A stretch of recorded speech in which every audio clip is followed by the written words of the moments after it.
All right, it's go time.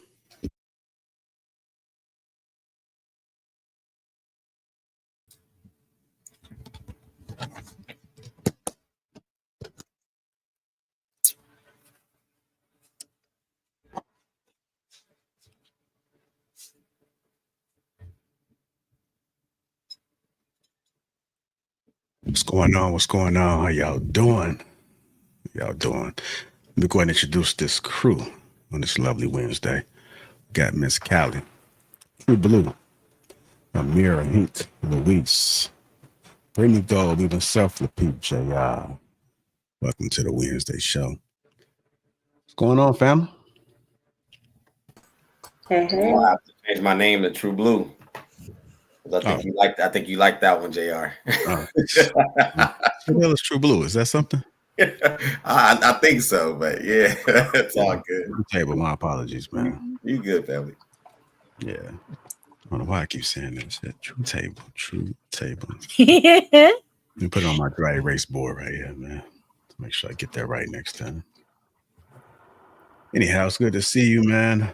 If you haven't already, hit the like button. Also, make sure you subscribe to the channel. And if you're watching the replay, hit that like button. And also make sure you subscribe as well. What's going on, Miss Parker? How you doing? Got Mills 36 in the house.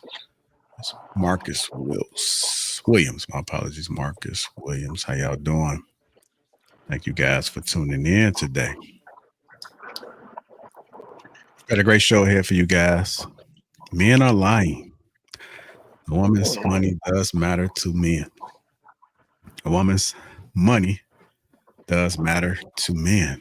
So that's what we're going to be discussing today. I look forward to this conversation. We've been having some dialogues in the past couple of weeks, man, kind of similar. I know finances has come up as far as a man's value. We talked about that on King Talk last night. If you guys haven't seen that, I suggest you go ahead. That was one for the books. So make sure y'all check that one out. Hank, been switching it up on us lately, man. Where you at now? Hey man, I'm trying to keep the city dry, big brother. I'm at my local pump station. Okay. I thought you was out there with Ye or something, man. I thought you was up in Wyoming or something. But you might be working on the next album. No, Let me see if I can fix your mic. Can you hear me, Hank? Trying to see if I can fix. Can you hear me, Hank? Can you hear me? Can you hear me? Am I good? Yeah, just turn your mic up a little bit. Okay, what about now? Okay. Mic check, Hank. I mic check. Am I good? Right on? Yeah, it'll do. I think you may have a delay. So y'all just be mindful of that when Hank is talking. Just make sure you guys know that he has a delay. Luis, you good? All right. Yeah, I'm good. Okay. So you going that fro out, man. Gonna go to get them braids, huh? Yeah, I've been letting it grow out for a little bit. Yeah, but light skin coming back. I see you over there trying to get your little Shamar Moore going on. I see you, brother. Man, my man Luis gonna get them straight. You gonna get them straight backs. Yeah. Bruno Mars special, really. Let's see you. All right, so let's go ahead and get to it, man. Again, hit that like button. Also, make sure you subscribe. What's going on? Elevated Mind Healer, Royce M. Fifi. Mrs. Hink is in the house. Royce M. How y'all doing? Thank you, guys. Thank you. Let's get my notes together here. All right, here we go. So we keep hearing that real men don't care about a woman's money, that he's supposed to provide regardless of what she brings in. But let's be real. Most men today don't make enough money to ignore a woman's income. That was what's put on the table, right? And when that woman is successful in living a lifestyle he can't match, now what? Now what? If we're being honest, can most men afford to provide everything today without a woman's help? Can most men afford to provide everything today without a woman's help? Go ahead, Luis. I see you shaking your head first. Go ahead, kick it off. I don't think so. I think I think there's a select group of men that can do that. I mean, granted, there's a few caveats, right? I think it's very important for us to kind of qualify this question. I think men who have taken a certain route in their life, whether they went through trade school, the army, and have invested some money and and haven't piled up a lot of debt at a young age, are in probably a better financial position. Even if they don't make a whole lot of money, they don't have a whole lot of debt against that, and sort of they're able to kind of do a little bit more in that essence. There are a lot of guys who do make a lot of money, but they have a lot of high debt. So it just really depends on a lot of factors. I know everybody's not really where they want to be at certain moments or certain seasons of their life, but I think that um, every man would love to do that, be able to cover and take care of everything. But I just don't think that every man is in a position at this moment to do that. Okay. They could, but Lapeef, what do you mean by take care of everything, if you don't mind me asking? Like, what do they mean? Just all the bills, like her lifestyle, just whatever's needed. So, like, however your lifestyle is, are men able to come in and be able to take care of everything?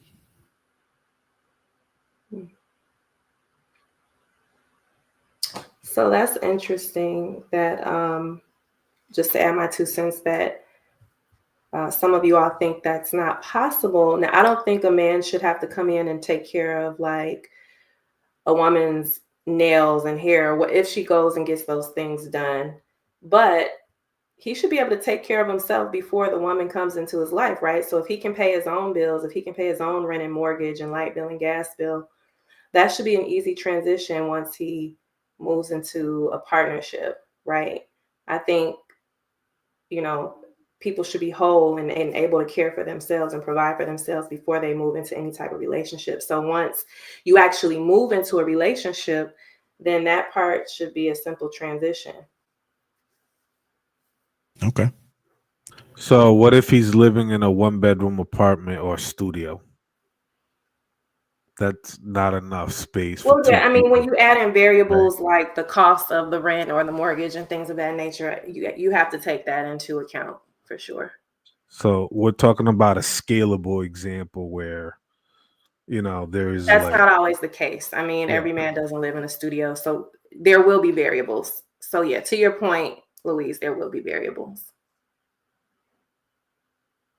All right. Go ahead, Amir. What are your thoughts? Can most men afford to provide everything today without a woman's help? I believe that the reason why men are having to actually care about a woman's income now is because women are starting to not provide feminine value. So they're starting to provide more masculine value at this point.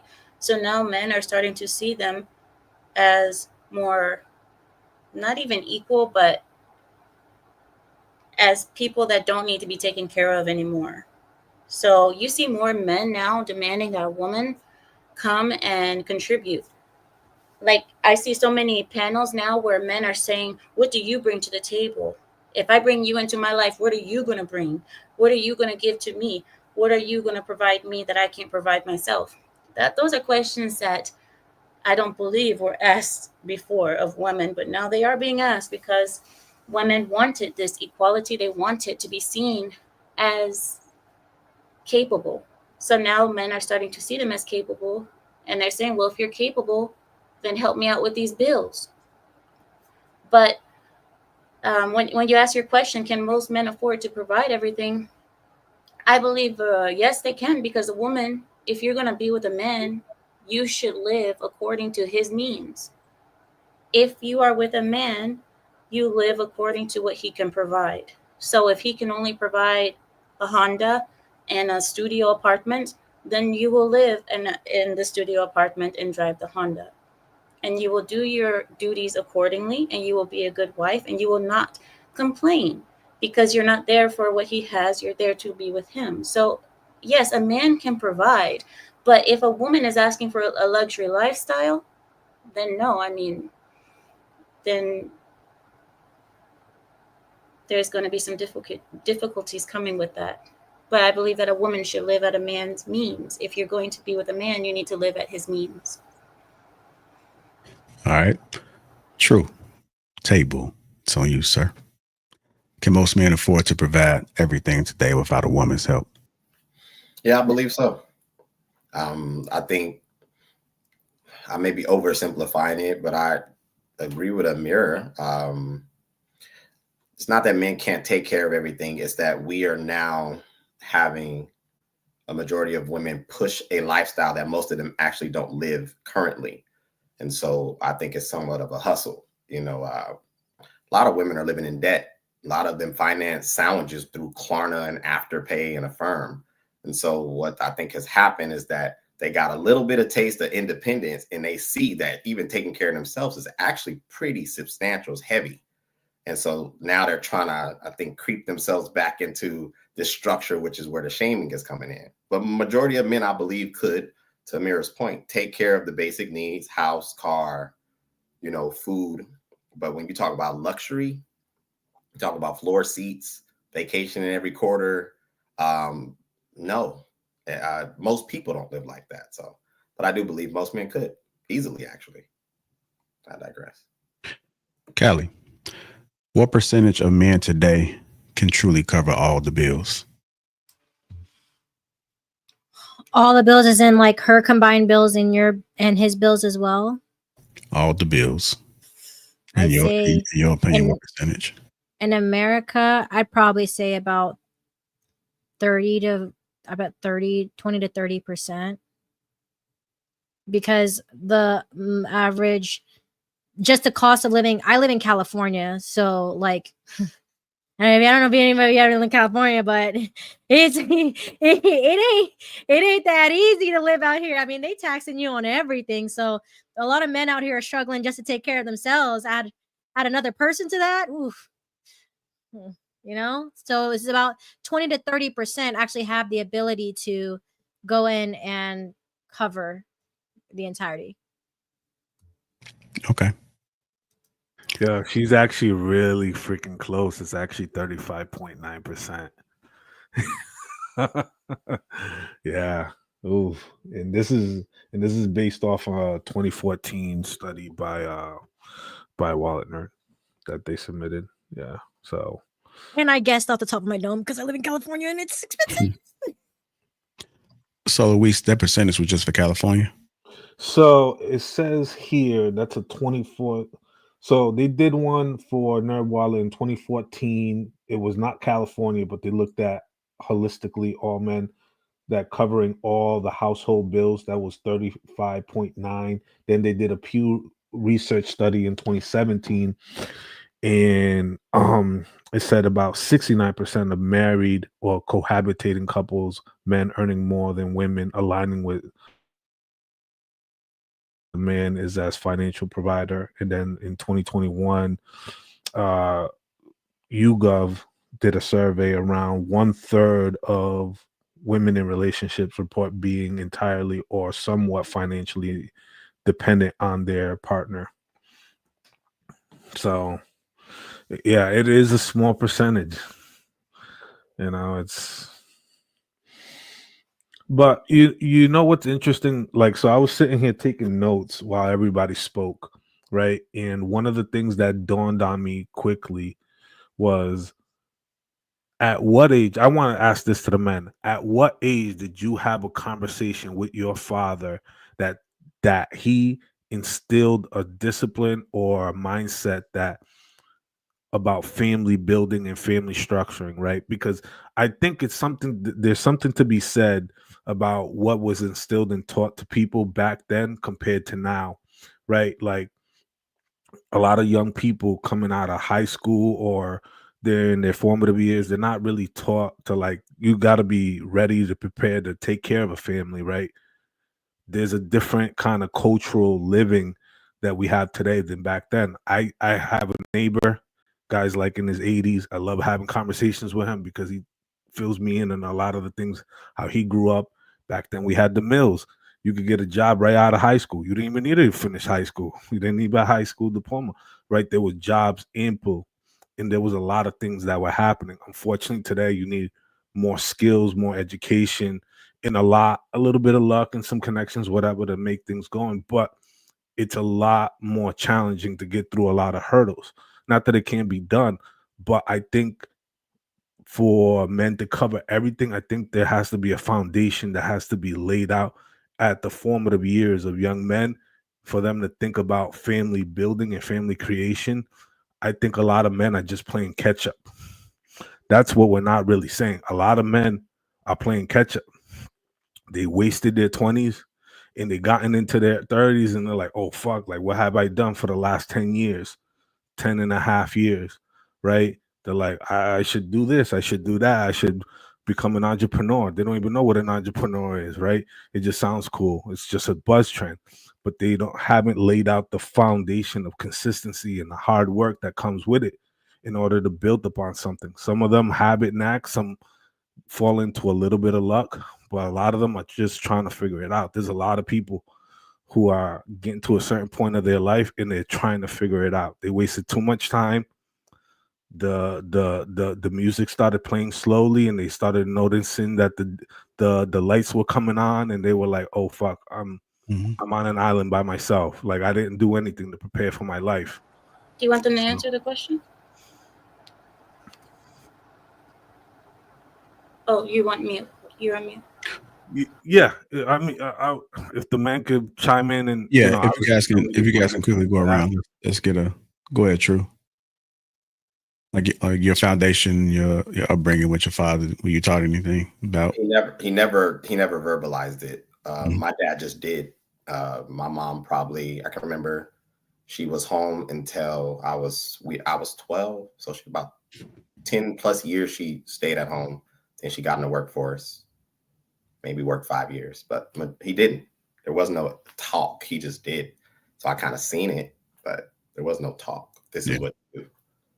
What about you, Hank? As far as me, as when my dad was there before they got divorced, yeah, it wasn't a conversation. It was just like you said, it was a visual thing. I've seen it. Now it was a conversation with my uncle when I got into my teenage years, 13 to 14, and he, saying he not only told.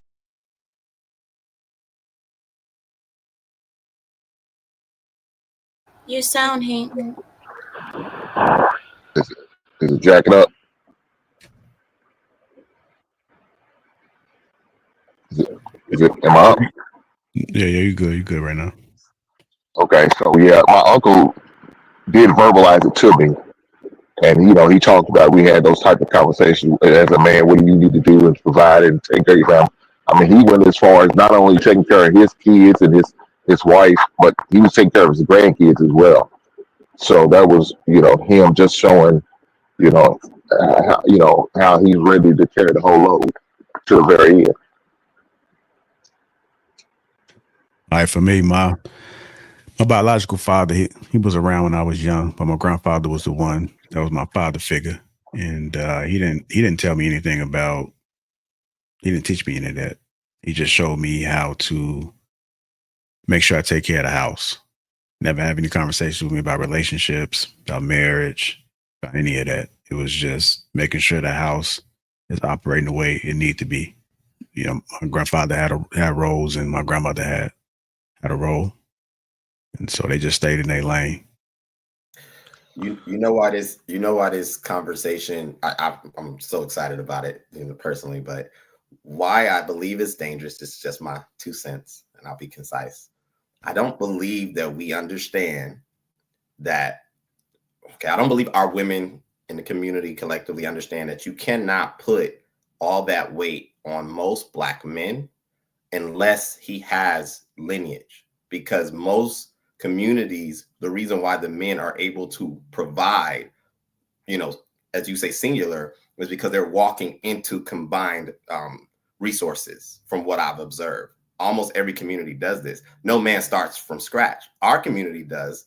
And so that's why usually when you meet him, as Luis was saying, you screw off your 20s. It's not so much you're screwing off your 20s, you're hitting a reset. They're not passing you down houses. They're not co-signing for your loans. Everything is at the start for most Black men. I don't believe our women understand that. So sometimes I think it's unrealistic to believe that you're going to meet a majority of Black men who have the resources at a young age to be able to take that weight on by themselves. You got to build. And I digress. In sort of one anecdote that I would like to add to that is, you're absolutely right. I agree with that sentiment. I think that a lot of people are starting from scratch. They're starting from home base. But I think a way to remedy that is for people to build the mindset of not kicking your kids out at 18. Let's start right there. I think that becomes the pillar of which. So, for full transparency, I went to undergrad. I still lived at home.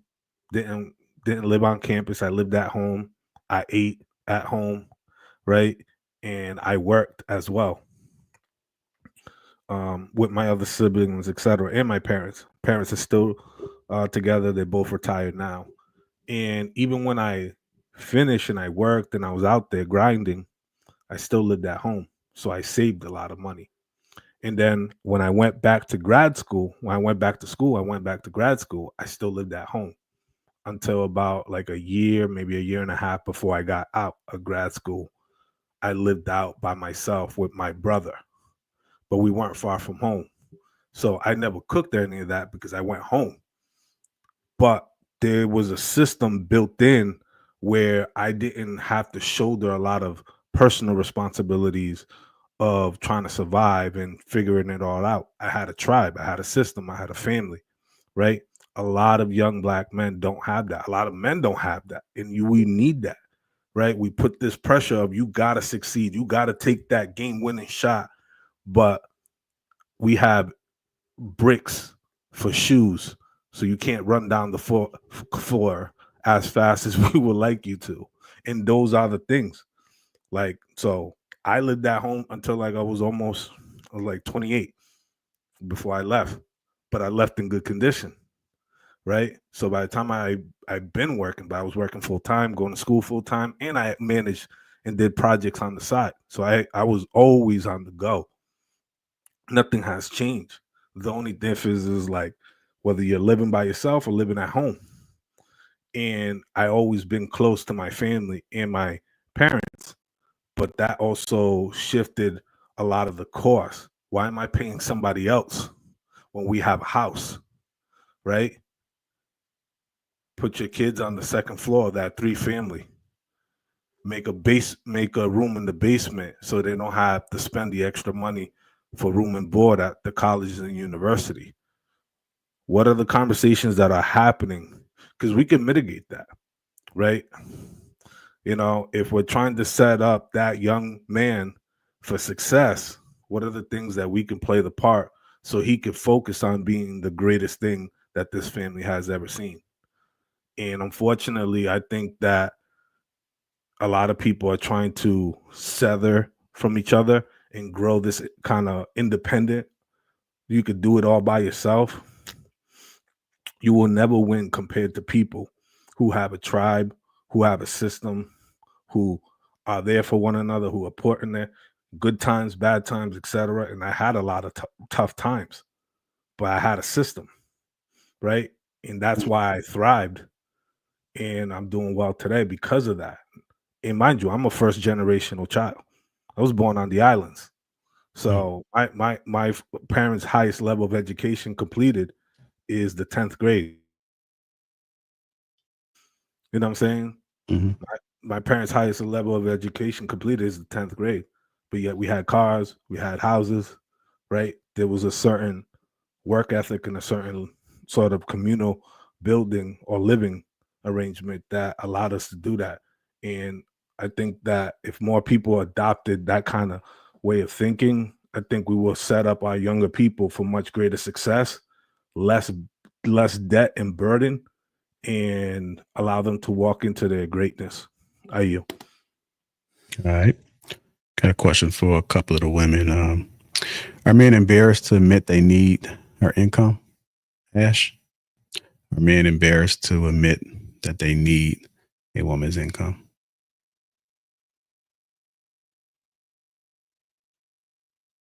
Ash, Aisha, both of y'all on mute. Can y'all hear? Hello? I don't think that they're embarrassed. I think that they right on code. These new men, like they ready to tell you how much do you have, because I need some help around here. You know, every man that I've met, they'll tell me ain't nothing free. Like if you're sitting at home, what are you going to be doing? So they definitely looking and are not ashamed to say that they need that additional income. All right. What about you, Ash? I say yeah, they are. I don't necessarily think that men come out and just would say, "Hey, I'm going through financial struggles." I think that has a lot to do with the ego and the pressure that the world places on men, that they have to come like be financially stable, they have to make a certain amount, and that they it's frowned upon to kind of like ask your woman for money. I do hear a lot of men saying like when they do that, like bring it up to their women or women in general, they kind Dang. of bias a little bit. Hey man, that smoke detector's calling you right now. You need to answer. What about you, Callie? Same question. Are men embarrassed to admit they need her income? I don't think it's more. Yeah, I would say that it would be embarrassment. Because men are looked at as like, they got to get it all together. And to ask help, especially from a woman, they don't want to do that. They want to go ahead and provide. They want to go ahead and be on this. I got it. I can do this. I can do this by myself. I got this. I got this. So to answer your question in short form, yes. But I will add to that it is not. There is nothing wrong with turning to your partner and say, "Hey, baby, like I'm gonna need a little bit of help today." You know what I mean? Actually, I feel like it brings you more closer together in doing so. So here's a question, because obviously we're much older, seasoned individuals. For our young people who are coming out of high school and either going into the armed forces or trade school or college or even trying to start their own business once they got out of high school, there's a little bit of time that goes by in terms of maturity growth, in terms of learning, in terms of life experience, in a slew of other things. I think it takes time for them to kind of build up to that mentality, to kind of be in a sort of financial parse situation, or even start earning the type of money to be in a position where they can cover a majority of the bills. Right. I don't think a lot of young people coming out of these different institutions or just coming out of high school are in a position. I don't even think a lot of them even have the necessary life skills. Let's start right there to, to succeed like that.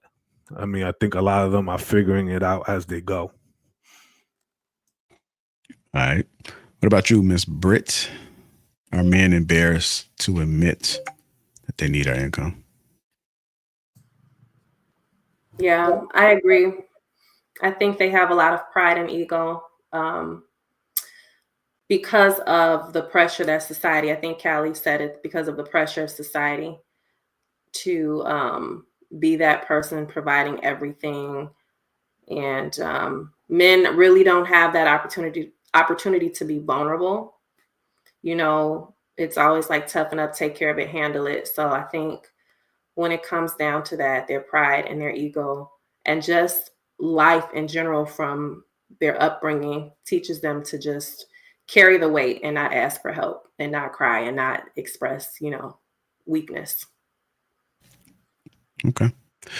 Does her money become the elephant in the room? Does her money become the elephant in the room? You guys know what the elephant in the room mean? Yeah, like that black sheet kind of deal where it's like, oh, you're making all this money, et cetera, et cetera. Is that what you're talking about? The elephant in the room is it's a metaphor, like important, a controversial issue, um, issue that people are avoiding discussing or acknowledging. I don't think for most men, no. I mean, you definitely have that minority of men that might feel some type of way. That's with anything. But for most men, I don't think they're going to be like, oh, she makes more than me. Oh, God, damn. You know what I mean? Like, I think if anything, they'll be like, okay, great. Like, she's doing great. Like, most men would look at it and be like, okay, cool. Now she's going up. Now what can I do to help contribute or whatever the case may be? But I don't think they're hating on their spouse for making more than them. I don't believe that, especially because if you love them. So if anything, it might motivate them to want to up their game or whatever the case may be. But that's about it. Okay. Hank, if your woman makes 6 figures, are you expected to match it or just not complain? Nah, I don't expect to match nothing when we do one pot. See, all of this conversation wouldn't be a problem if y'all adopt that mentality. But unfortunately, you got a lot of selfish people who's not willing to adopt that mentality. It's more beneficial if we work together than apart. A fist is way stronger than an open hand. But you can't tell our people that. They don't believe that. They believe in being overly independent. And so, good luck with that, ladies and gentlemen. If that's how you want to move and operate, good luck with that situation. We'll see how that goes for you. Um, I adopted a method of one a long time ago. I presented it to my wife, and yes, money is not the elephant in the room for me because I need to know your credit score. I need to know what I'm investing into, what I'm about to get into, what debt am I going to be collecting when I bless you with my last name. So those conversations need to be had. That's some of our problems in marriages and relationships. Now, if we're just dating and you're my girlfriend, I'm not going to take care of shit for you. I'm not buying you nothing unless I want to. Don't try to guilt me into buying shit because I won't do it.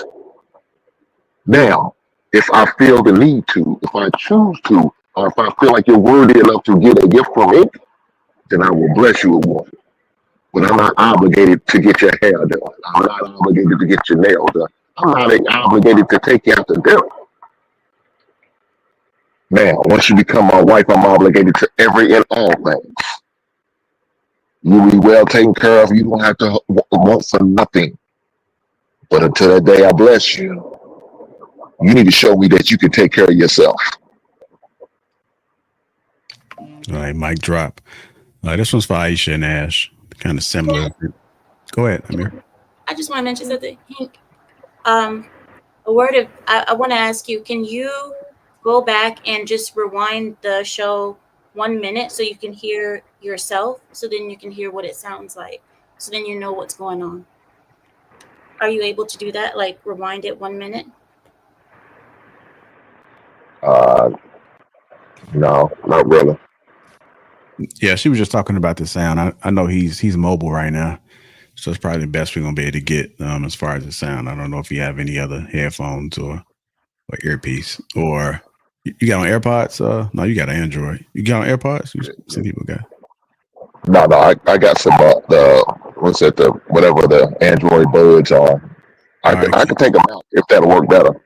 Yeah, either take them out, either turn the noise cancellation off. I'm not sure what modes they have, but sometimes they have different modes, and it may be filtering your voice a little bit. Okay. So we'll catch it on the next round. Ash and Aisha, a woman's money matters more today because too many households can't survive on a man's income alone. How you feeling about that? A woman's money matters more today because too many households can't survive on a man's income alone. I think that that's kind of an excuse. I think that although it sounds very good, but just from a marriage standpoint, when a man asks you to be his wife, I just feel like as a woman, you're supposed to, whatever he can afford to get you, that's supposed to be enough. And that's supposed to be enough for him. So if he has a house that's $200,000 a year and That's his house. That's supposed to be enough. You're not supposed to then go out and get a $500,000 house because you have an income. I think that money, just like I think Hank said, it goes into the pot. I think we're trying to have a relationship, but we're thinking as individualists.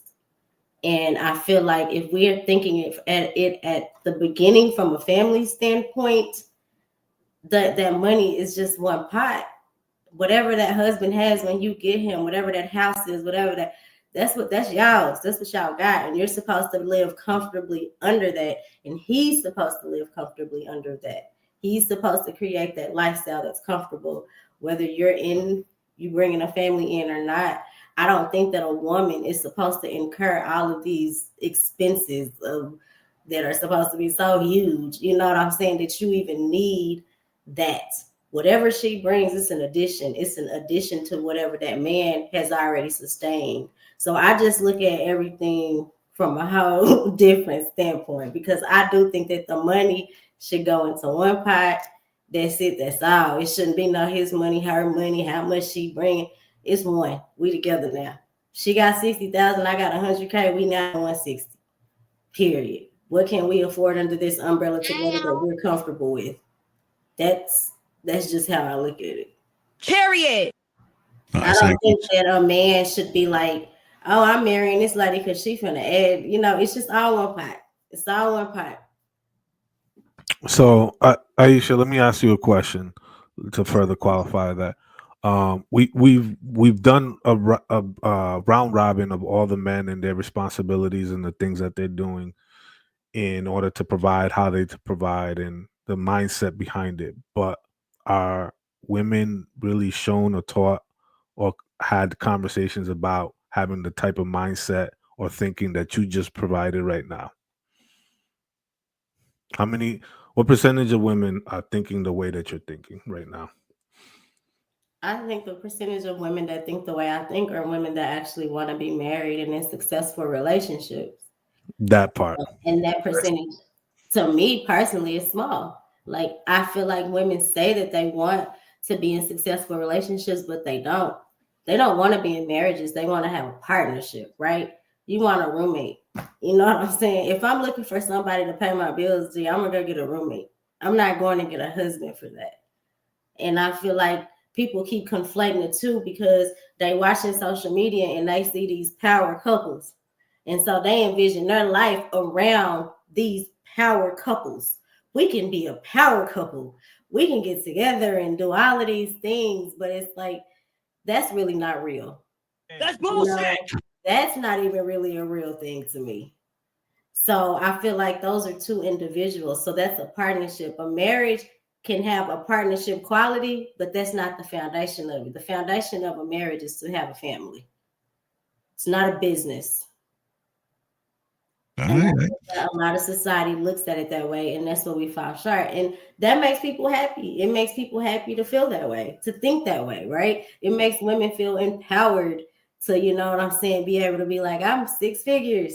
Great. Now I'm a better woman. And I don't base the quality of who I am on that, on my degree on the wall. That's not the quality of a woman. That's not how I base myself. So I don't want to choose a man that's valuing those things either. That's just where I stand. All right. Just so we know, y'all, make sure we not saying anybody has. Y'all can police yourselves. Make sure we try to keep it 1 minute and 50 seconds so we can keep it rotating on the responses. Even though it's great valuable information, I just don't want people to time out. Bring my brother Hank back up here. Same question for you I had asked, because I know you missed the beginning. I'm just trying to get your thoughts on it. A woman's money matters more today because too many households can't survive on a man's income alone.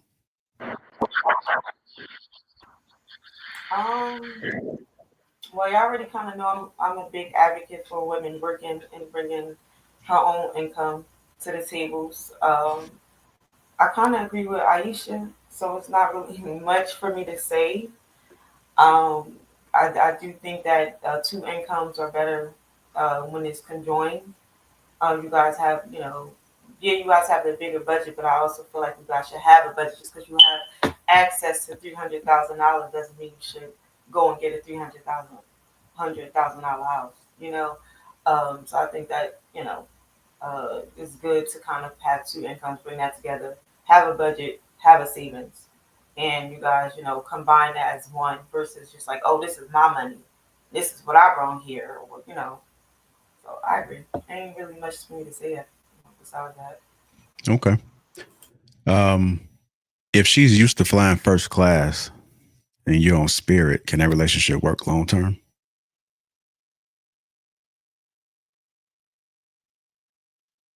Depends on the person. I mean, like if she's just because you might be used to something doesn't mean that you're not open to like because hell no, that's not gonna work, Callie. That's not no, because it's like only happens in movies, like not in real life. How could you be like, oh, because you don't make enough money than me, we're not gonna work out? Most of the people that are dead, I've seen it happen face to face. Like people won't have that much money today, but give them 2 to 3 to 4 to 5 years, they're probably gonna surpass you within that time frame, maybe 10 years. What you make today does not define who you will be tomorrow. It is what you are doing today to get to where you want to be, which is going to define you as a person. And I think that that's what we miss is we think that, oh, you're broke today, so I can't mess with you. I need to be with someone that's up. But watch that. You don't know what that person is doing. You don't know what they're investing in. You don't know what their goals are. And you don't know where they're at within that goal. Because all it takes is for them to lock the fuck in, get them shits together, stay consistent, no matter what. Motivation drains out, but are you consistent? And watch, within 5 years to 10 years, you will see that they probably surpassed you 10 times over just because you declined them. And I've seen it happen with my friends. I've seen it happen with my family. People, once a man locks into what he wants to become, there is no stopping him. So fuck that. Like it's where's your head at? Because if you got goals, if you got dreams, and you got something you want to be, hell yeah, like I'm down for that. Like let's go. Like that's my mentality. My bad, I got passionate. Perfect. I see. Callie wants a hink in her life. That's what she needs. Callie needs a hink in her life. Unfortunately, it's only one. So, as far as me, yeah, I think it can work. Look, I took my wife out to go on girls trips. No more girls. We ain't doing it. That's some bullshit. I convinced my wife into one thing. She wasn't used to that. I had to present that to her. But you got to present your plan to her. And if you that type of guy, that type of individual, then she'll rock with you. And if you're not, she's gonna walk on you like a damn welcome mat. But go ahead. I think Ash was about to speak. That can happen, but I don't think that's the majority of women out here. I feel like most of the women, if they are already high earning type of women, honestly, they most of the time they kind of wear their how much they make on their sleeves, right? That's a badge of honor to them. And it's just like if they are meeting a man and they already kind of have a high standard as far as like maintenance, and then that man tries to come with be with them and he can't keep up, that's going to cause some friction right there. It's just kind of like, okay, you already knew I was this type of woman when you got with me. Why are you trying to pursue me if you can't keep up? Like, I'm already in first class, and then I'm not saying this is me, but I'm just saying from what I see, this is just the reality of women. Oh, right? really? If she's already in first class and it's just kind of like you're on Spirit, and then you expect her to get on a Spirit airplane, she's like, bro, this is not my lifestyle. And I think a lot of times what men will do, right? They will pursue women that they know are outside of their financial standards, right? They will choose women that seems like they got on the Gucci, the Louis, the Fendi, all of these things, they cannot provide that for them. And then they try to get with her and expect her to change. And that's not the reality of it. I think men should pursue women on who may be a little bit more level-headed when it comes to those type of things, but it's not going to work. I mean, go ahead, True. You haven't gone. I wanted Ash to explain what type of woman that was just briefly, and then I'll try to combine, because I hear that, so I want to know from a woman. When you say that type of woman, you said she's used to flying first class. So what type of woman? Like, what do you mean by that? So when I said that, I said like this type of woman that would not be okay with kind of lowering her standards is, I want to say, the woman who kind of have like the I guess you can say she calls herself the alpha female type of the high, like the degree, like, I got my master's, I got this. She kind of used that to be like, okay, this is why me and she want me. But Aisha kind of spoke on that. It's just kind of like your master isn't what makes a man want you. Not even you having money unless he's a gigolo. So it's just like a lot of times those type of women will not lower their standards a little bit to kind of get a good man because they feel like they need a man that matches them. Okay, thank you for answering that. So to answer the question that JR posed, yes, it absolutely can work. I think the issue with this whole divide is that this is a new phenomenon. First of all, women working at this capacity in society is new. When I say new, I'm talking about human history. So at the same time, we never ask when the man is up and he has a standard. If we reverse it, he's first class, she's spirit. There's no hesitation. There's no issue. She work at Wiener Schnitzel. He's, working Fortune 500. There's no issue, right? I've yet to meet a woman whose earning potential made her vagina feel better. I've yet to meet them. And that's what I don't see. I don't see how you're a different type of woman because you choose to fly different or drive different or wear different. It could absolutely work. The issue becomes that, to Ash's point, I believe, we have a society of women who believe that because they're now affording themselves experiences, that somehow, some way, they're a different type of woman, that their vagina's different, that their overall exchange of dealing with them is different. And I'm here to tell you, I'm pretty sure men on this panel could, confirm it ain't no different. You make more money, that's cute. You may have the better weave. If you into that, that's cute. But your vagina feels the same, whether you fly first class or you catch the Greyhound. It's an issue. Yeah, it can absolutely work, JR. Yeah, because they're like older women. I see it all the time. I used to be a personal banker. They would come in here. Older women would have a younger man. She would pay for his flights. They would go out on trips. They just want that company. They want that. You know what I mean? There's so many older women that will take care of a man and have no problem with it because they know they're good. Like there's a lot of women that I actually know personally that make more than their husband and take care of their husband. And he's down or whatever, and then he gets back up and then he takes care of vice versa. So I think we get so stuck on like what we see about these women that come and they, oh, it's all about me. Or if you're not rocking Gucci, Louis, like I'm not going to F with you. That's very minority thinking. Most women don't think like that. Like most women, they don't think like, oh, because I'm rocking this, you can't like, they'll probably even pay for your flight to come hang out with them just for the company because it feels, you know what I mean? And let's be honest, the bedroom is probably good enough for them to be like, I don't care about your pockets because I'm already up. So we can't, so I see it all the time, all the freaking time, and just like the same way with some women will stay with really bad relationship just because the bedroom is good. So it's like, I don't believe that majority of women do that. I believe minority might do that, but not majority. Yeah, I mean, one thing. Look, I understand the spirit example. I love it though; it's kind of funny. But why do people love paying full price for things that they don't have to pay full price for? I don't understand that. Why is it a flex to say that I paid full price for that full first class seat and it was $5,000, and somebody sitting next to him was like, "Oh, that's cute. I only paid $850. I only paid $750." Why is it a flex to pay more? There are so many avenues and so many ways to go about traveling. Somebody got a hot mic. There's so many ways of traveling and so many avenues and different options, especially when you have frequent flyer miles, when you have a certain type of airline card, etc. Why not have a conversation like, look, I think we both love traveling. We both enjoy this. I think we should get this type of card to benefit from all the points, et cetera, et cetera.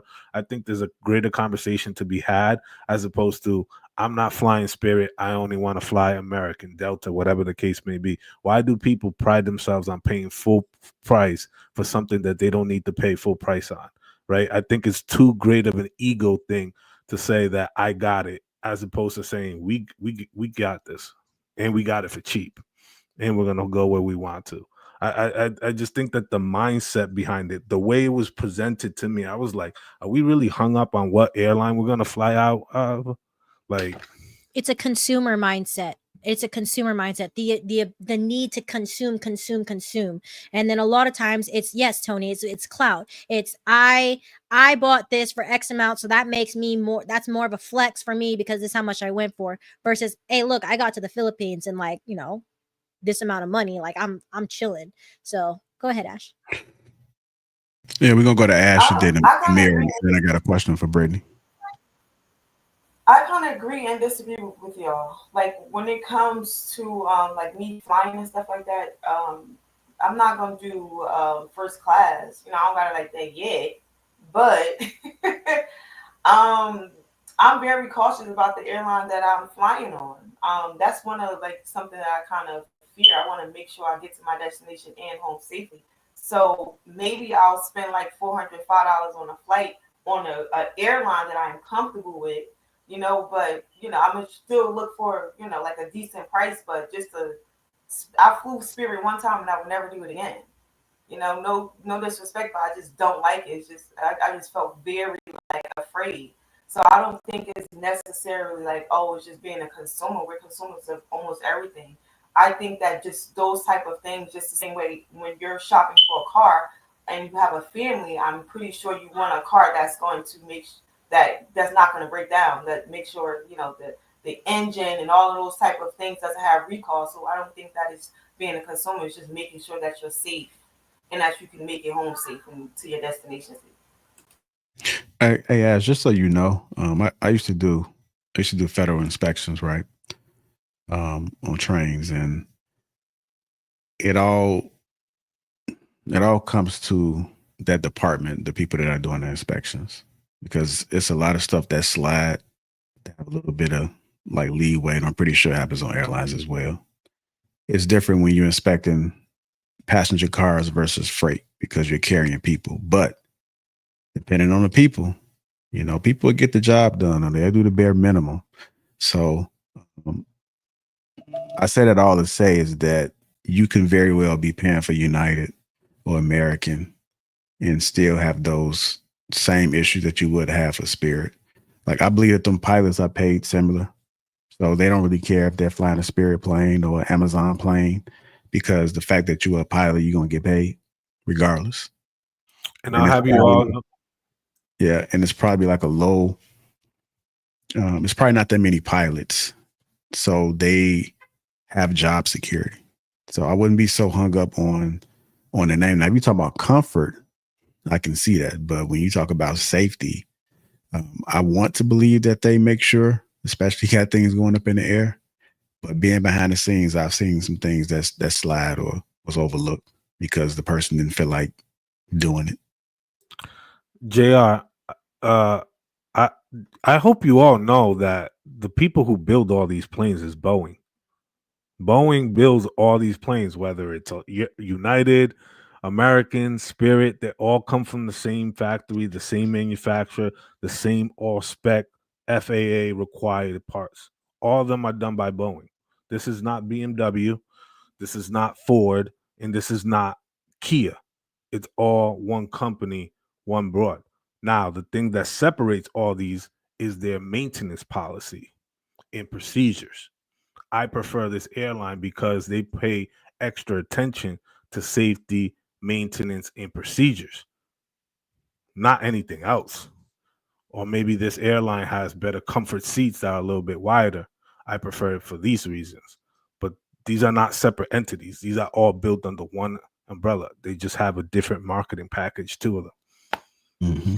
Yeah, I understand that. What I'm saying is the comfortability, it's the staff, it's all of that. Like that all plays a big major thing on your mental. Just to kind of sit and be somewhere comfortable on a plane in the air, that kind of can relax me and make me feel a little bit more secure versus me sitting in an uncomfortable chair feeling turbulence and stuff like that. Like, no, that's not good for my mental state. So it's a difference. That's all I'm saying. Well, shout out to Money Making Ash. Go ahead, Amir, and then I'll go ahead and ask Brittany this question. Then you want to respond to some Luis was saying. I haven't spoken in a while, but I wanted to answer your question that you asked to Aisha, Hink, and Kelly, because you were talking about, I forget what the question was, but the answers were talking about putting all the money into one bucket and so on. I think Hink was the one who brought it up first, and Aisha shared his sentiments. And I share the same thing. And when they say it, it sounds so easy and so good to do, but in practice, it's very hard. And it's something that I've seen that a lot of women don't want to do, because saying, oh, all our money together is good, but living it is living under what the man can provide. And a lot of women don't want to live under what a man can provide, but rather they want to live under, they want to be able to have bragging rights. When you were talking about spirit versus first class, I thought about something funny, because in our families, we like to brag about how much we were able to get for cheap. Instead of saying like we flew first class or something, we like to brag that we flew for free, or we flew for a very small price, almost close to nothing, and we got the best. We don't, about the bragging and the money. It's seen differently. We like to brag about all the money we were able to save. The other thing was, in Arabic we have a saying. The saying is rahis wagawi. Rahis wagawi means cheap and strong. Cheap and strong. So my father, when we used to go shopping, we would go to like stores, like some department stores. We'd go to Burlington or something like that. I like Ross. I love Ross. It was my favorite store as a kid. And my baba would say, like, you don't want something more, expensive? And I always say no. And he said, Amira, you're the type of girl who's rahis wagawi, which is strong and cheap. But anyway, but strong and cheap is the same thing when it applies to life and living together in a family. When we were talking about men providing a woman's lifestyle, a lot of women today feel that the lifestyle comes with an iPhone. The lifestyle comes with a car that is something to brag about. The lifestyle comes with a closet full of heels and shoes and so on. The lifestyle comes with all of the extra luxuries. But if their man is not able to provide all those luxuries, then they are displeased, unhappy, ungrateful, and upset. And a lot of times they refuse to do their wifely duties because they feel like their man isn't doing his husbandly duties because he's not providing her a luxury lifestyle. Okay. Yeah, go ahead. Who was that saying something? Let me ask Brittany this question real quick. Would you downgrade your lifestyle for love?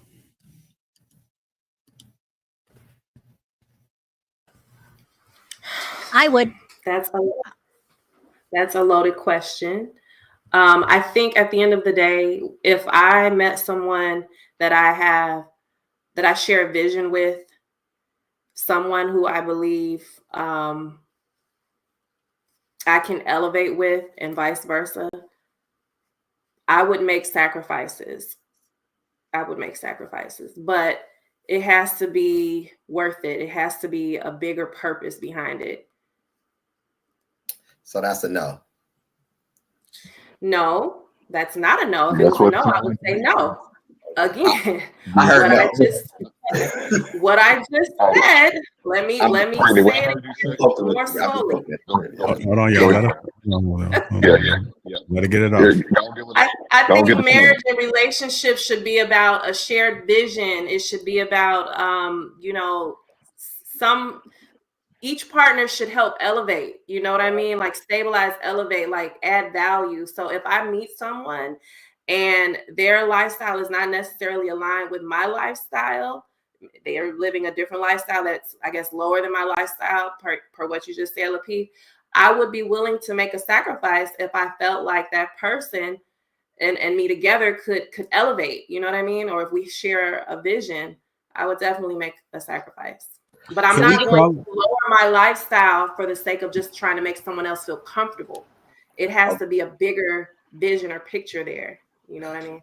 I don't even have much of a lifestyle anyway. I sit on a computer and stream all day. So, at the end of the day, for me, we could just go ahead and, hey, baby, I only have $20. Okay, we'll put that $20 in savings account. Let's, what can we do today? Like, for me, I don't need that lavish shit. Like at the end of the day, what? I want to get my nails done and then I got to redo them 2 weeks later, or I got to get my hair done and pay like $1,000 for this hair. And then 6 months later, I got to pay another $1,000. Like what? Like, no, and I think for me, because I'm 39, almost 40, the way I approach life is a little different. Maybe in my 20s or early 30s, I was a lot more just like laid back. I didn't think about vision, shared values. I mean, I was married at a young age. I did not think about that marriage based on a bigger vision or elevation or anything. It was like, oh, I like him. We vibe. We get along well. You know what I mean? It wasn't strategic. It wasn't a plan. It wasn't connected to a bigger purpose. So I think for me at this stage of my life, I would definitely make adjustments if it was worth it. You know what I mean? If it was, like I said, a shared vision or an opportunity for us to both elevate our lives, So Brittany, when he asked you that question, I knew what your answer was going to be. Y'all made an assumption. No. Brittany, come on. Go ahead. I'm ready for that tonight. Let's go, Hank. We haven't done this in a minute. Let's go. My buddy Brittany, she missed me. Welcome back, Britt. The thing about it is, most women wouldn't be willing to sacrifice. So I'm not surprised by Miss Brittany's answer at all. So let me ask you this, Britt. What if that man was going to bless you with his last name? Would you be willing to make that sacrifice? You say that one more time. If he was willing to bless me with his last name? Yes, ma'am. Right. I think that's what we were saying. Like, well, we didn't talk about marriage, but again, it really doesn't have anything to do with just the title of marriage. It's, are we better together? Will we be better together versus apart? Regardless of it being a legal union or not. I mean, I like the idea of being married again, but I don't have to legally have somebody else's last name again in order for me to make sacrifices at this stage in life. Is that what you're asking me? Like, would I be willing to make the sacrifice only if he marries me? I'm just trying to figure out what would be the thing you would do in order to make the sacrifice, because it sounds like to me you wouldn't be willing to make the sacrifice at all. I don't think so. Not even with a marriage. Just put your answer right there, because you said it's a top priority for you. So I'm just trying to figure out what it is. So, okay, I'll give a practical example. Let's just say I meet someone and we don't necessarily have to have the same hobby or talents, but maybe we share a vision. Maybe we're going down the same path in terms of what we want in the future. Maybe we run similar businesses, or or maybe he does have a set of skills that can elevate a goal or something that I'm trying to achieve, and vice versa. You know what I'm saying? Like, those are examples of like things that I look at this stage in my life. Like, how can we elevate each other? How can we add value? If there is no alignment in any of those areas of my life, then it's just what am I going to make that sacrifice for? It has to be worth it. If I'm going to sacrifice and lower my lifestyle, if we say we're going to be together, we're about to move in together and do all these things together, and now we need to make sacrifices. I know you're living over here in this 5-bedroom house, but whatever. Even though I bought my house well below market value years ago, I'm just saying, if I were to lower my lifestyle in any way, I would need it to be worth it. It has to be connected to a bigger purpose. You see what I'm saying? I'm not just going to lower my lifestyle because he's like, I can't afford this. You know what I'm saying? But I want to be with you. It's like, no, if we're going to make sacrifices, if I'm going to make a sacrifice, it needs to be worth it, and just giving me your last name and just giving me your last name will not make it worth it. Like, I don't know. I feel like when you're in love, you're going to want to elevate. Like, that should already be like a thing. Like, when I'm in love, that's my value. Like, mind you, love in itself is going to take sacrifice. So if they really love you, they're going to want to, of course, do more than just the bare minimum to be with you. So that should already come with the love in general. The downgrading is just living within means, so you guys have room to elevate. Because if if someone is lacking in one area and the other one is benefiting, then that's when we come together and benefit together. And it might take one to kind of lower down a little bit, but it shouldn't be too extravagant, because that person in itself is going to want to come up with you. So in a sense, you guys would come up together. I don't know. That's kind of hard. I hear you, but I will respectfully disagree. I feel like love is not enough. You have to be with someone who has ambition and vision. So that's why, to me, because I've been with someone who loved me and I've loved them. And I'm not saying my situation is everyone's situation, but I think it takes more than just love. Like, you have to have the right type of connection, some type of shared value, vision, some type of goal to help elevate. You know what I mean? Me loving you is not enough, and you loving me is not enough. Like, what is the bigger picture here in order for me to make sacrifices? So I'm not sacrificing just because you tell me you love me, or you know what I'm saying? We get those fuzzy feelings. I need it to be something bigger, a part of that formula in order for me to sacrifice. That's just me personally, though. Go ahead, Mara. Mira, but I think this is why so many people and so many cultures marry in their own class, because of these issues here of women not wanting to sacrifice, women not wanting to go down in lifestyle. I always wonder why we have to marry in our class. Why is this class system important? And I think this is one of the reasons why women do not, just like Brittany says, and I think, Brittany, I think you're thinking like in a dating sense only, but I think the question was talking about you in a marriage. No, JR? No, when Lapeef or JR, when he originally asked it, he just said, what would it take for me to lower my lifestyle? He didn't say in a marriage. He brought up the marriage portion of it.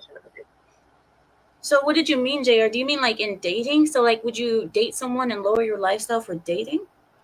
Well, I think I'm confused with that question too, because I don't know how you would.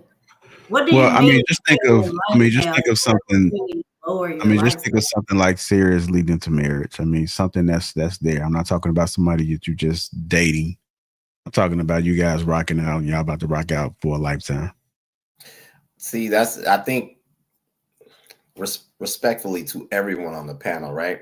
If we're talking about our community, why not isolate or alienate anyone? Most class, from what Amir said, most of us are in the same class.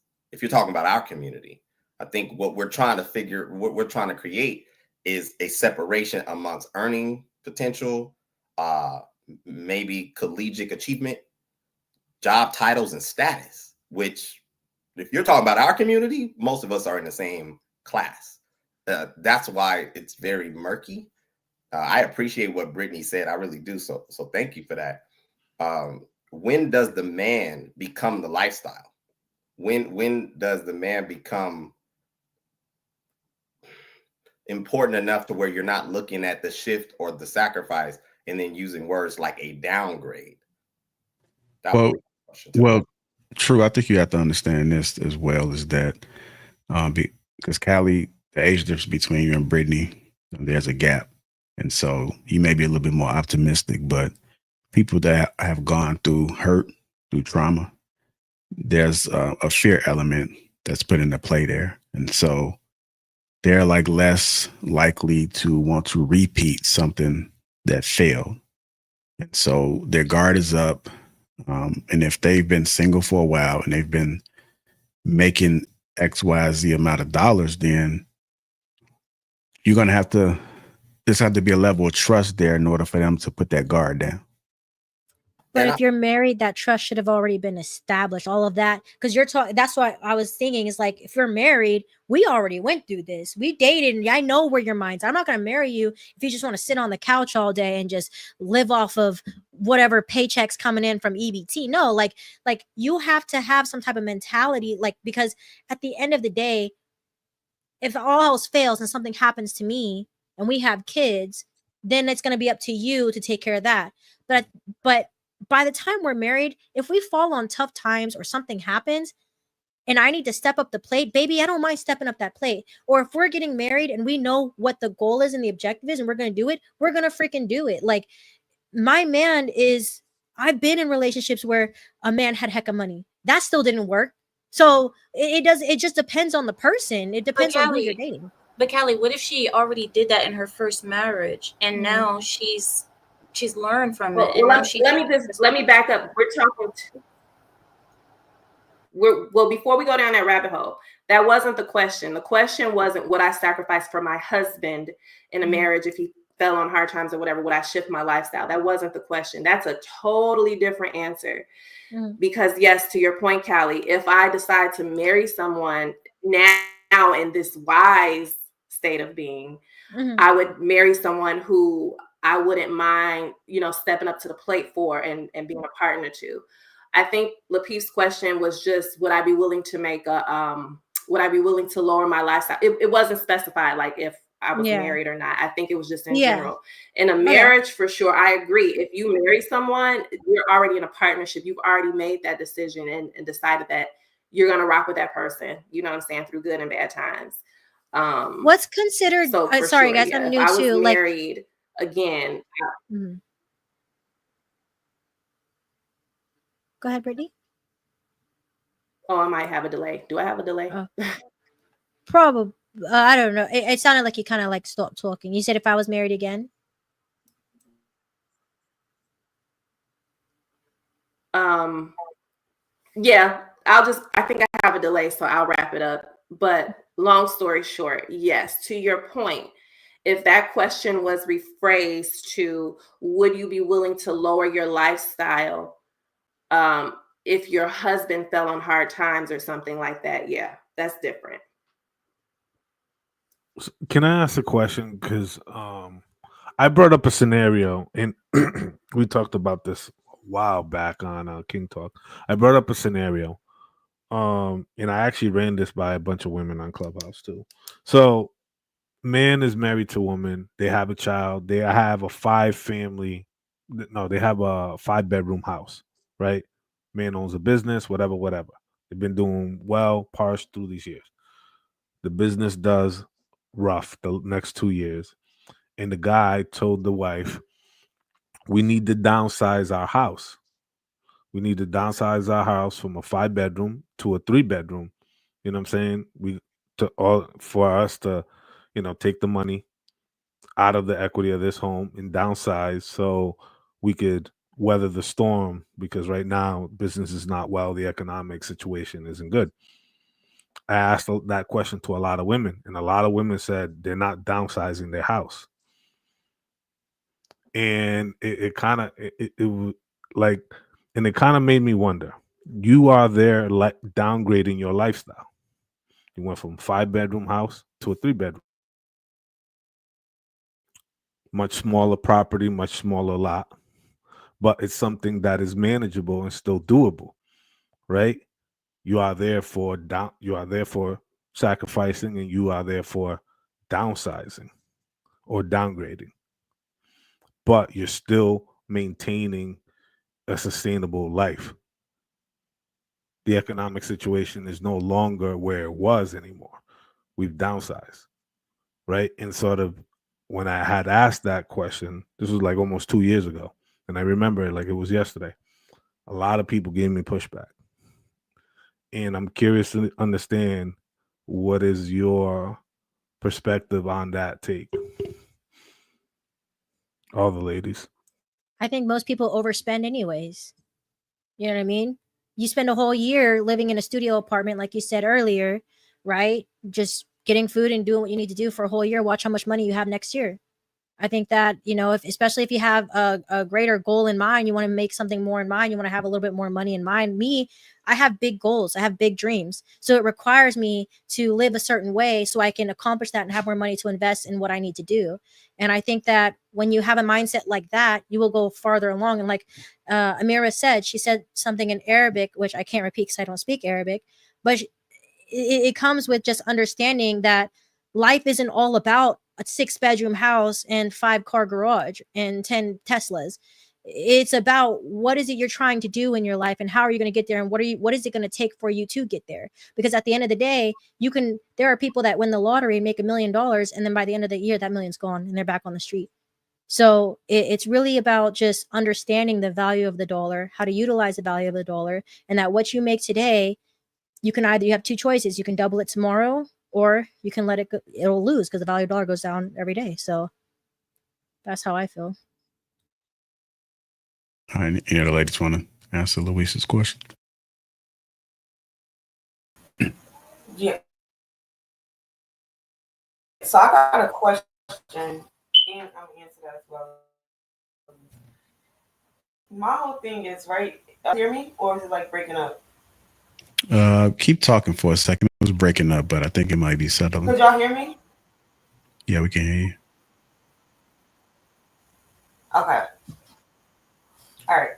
Yeah, so my whole thing is, Louis, this is kind of like, as a man, right? It's just like, why would you move into a 5-bedroom house in the first place? And then, like, you know, and not kind of plan ahead just in case.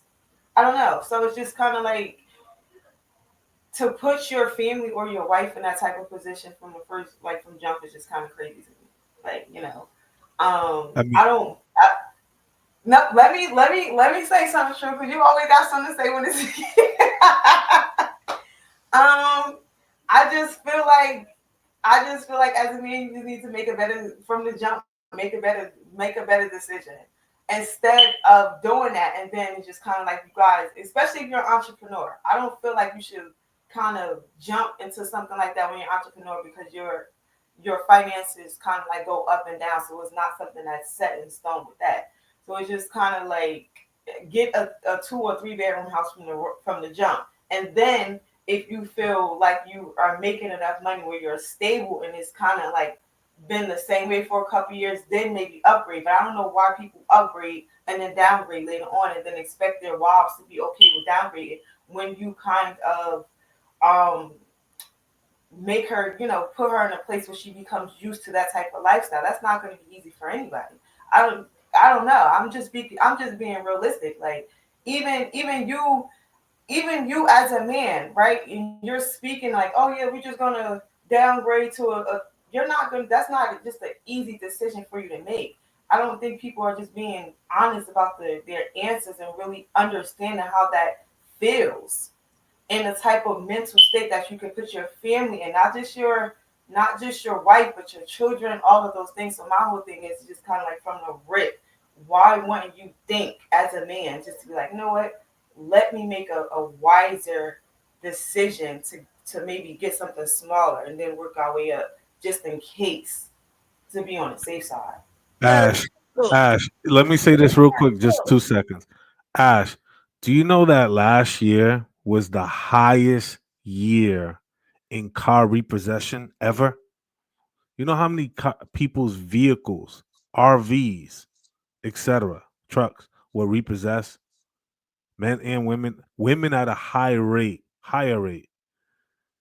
So you talk about, won't you think ahead and get something that's affordable and stuff like that. You got to excuse me.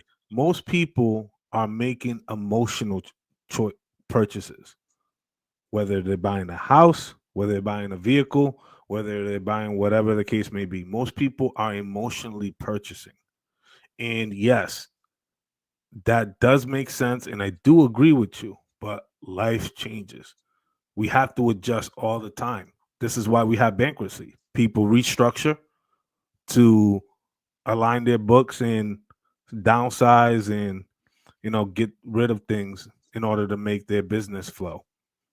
Yeah, she's Like not hearing that, Luis. But I know she's No, not hearing that. I hear I know exactly she's what not hearing that. I hear exactly what he's saying, right? I know I hear exactly what you're saying, right? So my husband has a car dealership, so I know exactly what you're saying, right? And in the point of time, I used to work at the dealership with him, and I would actually see people live beyond their means to try to get a super fancy car, whatever the case may be, that they're not going to be able to keep the maintenance with. So this is why I had that mindset already. It's just kind of like, people, like you said, make emotional purchases just from the thought of, okay, I got things right now, but they don't plan for the future. So this is what I'm saying. Like, as a man, right, and you have a family and a woman or wife and children, it's better for you to kind of think realistically, like shit can happen, right? And one of the things that we used to kind of promote to people is, yeah, this is a nice car, but you need something that you're going to be able to afford just in case that job is going, you got to live on unemployment. So sometimes it's just kind of having that mentality. And I'm not, I'm not sure if a lot of people already think like that, but that's how I think. Like sometimes maybe sometimes people call me overthinking, but I like to plan for the worst just in case some shit happen and I can't afford the shit that I'm used to having. So I'm like, I could afford that, but I'm not gonna do that just in case some shit happen. You get what I'm saying? So it's just I kind of mean, when you reach a why not certain already have threshold, that mindset? That's what I'm saying.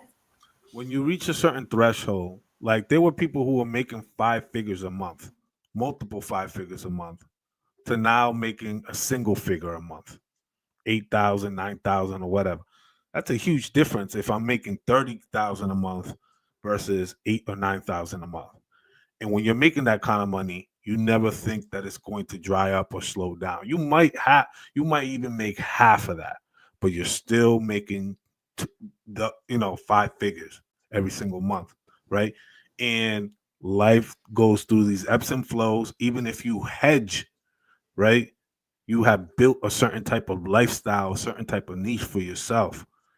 And that sounds wonderful, but unfortunately, people don't understand what is happening in the world. Most people, I'm willing to bet, not maybe this panel might be different, but most people out here don't understand economics. Most people don't understand what's happening with tariffs, how the market is shifting, demand, supply chain demand. They don't understand how the workforce has changed, how much downsizing has happening in companies and corporations.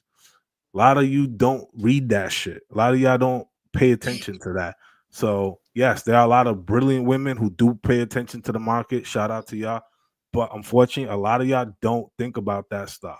Life comes at you like this. I appreciate what Ash said, though. I don't think you heard it. I don't know if Lapeef heard it. I don't know if Louise heard it. What she said, or at least how I digested it, was that we need to maintain a lifestyle at a minimal rate. If we could afford a $30,000 a month lifestyle, we need to never exceed a $10,000 lifestyle. So that way, in the event that life shifts, we don't have to regress and have this disappointment. And I think that if a man is being foolish, gambling away the rent or the mortgage, taps into drugs to do something like that, I can totally understand women being in an uproar. But that's not most people's situation. Most people are living a situation where they're trying to do their absolute best. So shout out to Ash. I appreciate that. The men who are listening, just don't do too much. Just do the minimal. That's what I took from it. So I appreciate that. But then that hold on. That kind of contradicts that. I got my notes right here. I've been paying attention. That kind of contradicts a lot of the talking point that the brothers brought up at the beginning of the show. You know what I'm saying? With women, wanting a certain type of lifestyle, living a certain type of way, et cetera, et cetera. Do you think as a man, if you're making 30K every single month, month after month, year after year, year after year, you think she's not checking and saying like, "Hey, babe, we could upgrade a little bit. We could get that Benz." You know what I'm saying? But no, babe, I'm gonna put you in this Kia. You think She that can say what she want, but according to Ash, in economic downfall, potentially, we need to stand firm. these women are not thinking about no goddamn economic downfall? Like, Yes, stop we it. are. Yes, No, we you are are. not. Especially, Maybe let me you say are. this. Ash. Preface your statement Especially by a you. woman, Say, especially a woman Ash, who am loves you. thinking this Nah, way. Not all a woman women who are. loves you, a woman who trusts you, and a woman that you married, right? If she's saying, "Hey, baby, I want this," and if you being the nigga that you are, you being masculine in your energy, and she trusts you, and you saying, "Nah, we're not getting that." That's it. Unless you allow your woman to kind of dictate the decisions that you make, that you make, and then your final word is not your final word, then that's the only reason you're going to have that problem. But if you're not on your masculine energy, and if she don't trust you enough to be like, okay, he said I'm gonna get a Kia, it's still a car. You get what I'm saying? Then she's gonna run all over you, and she gonna use you for all your money. I'm sorry, but that's exactly how it is. Period. Yeah, that sounds cute, man. I'm still staying on my point. Hold on. Another question for the ladies. Do you still want a traditional man if you're not living a traditional life? Can you Can we explain define the traditional? man, Oh, please? me and Ash are like traditional. What's traditional? What's traditional? I agree. Can you elaborate? What's a traditional Women life? do want that. I understand the I question. don't feel like Okay, go ahead, Amir. Women do want the traditional man without living a traditional life. The traditional life comes with things that Hink and Aisha are talking about, sacrificing and living under certain means and hard work. And it's not luxurious. The traditional life typically isn't luxurious. There are traditional lifestyles that do come with luxury, but the majority aren't. And most women do want the traditional man with the traditional values because those men tend to take care of the women. Traditional men tend to care for women and believe that they need to follow the traditional gender roles. Women want traditional men, but they don't want to be traditional women, and they don't want to live the traditional lifestyle. But they want that man to still adhere to, oh, you got to respect the woman, open my door when I come, you got to treat me good, and I don't have to pay the rent, and I don't want to have to pay half, and all the traditional things that come with men being men, but they still want to be modern themselves. That's my view.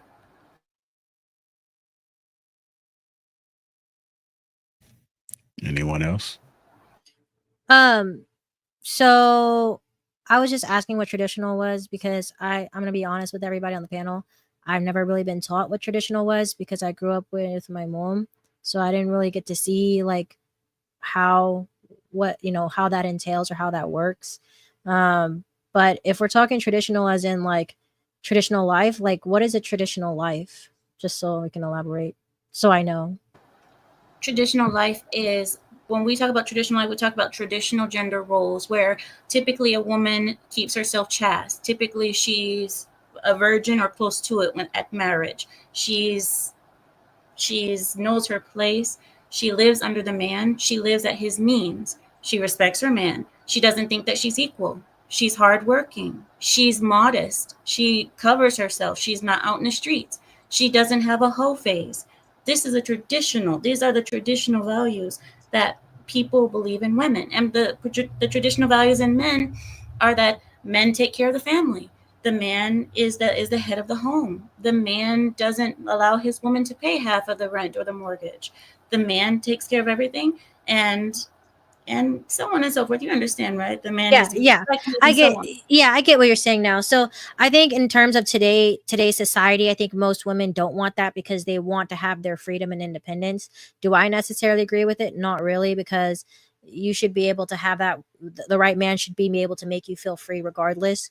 But I do feel that most women, they have this notion that I need to, I want to have my independence and I want to have this and I want to have that, but I also want my man to kind of cater to me and everything like that. But it's like if he's already providing for you, if he's already doing all those things for you, now you want to add more stress onto him by making him cater and succumb to your every whim. Like at what point do we have that shift, right? So I do feel that majority of today's society, they do kind of want that whole traditional man, but they're not willing to succumb to being a traditional wife.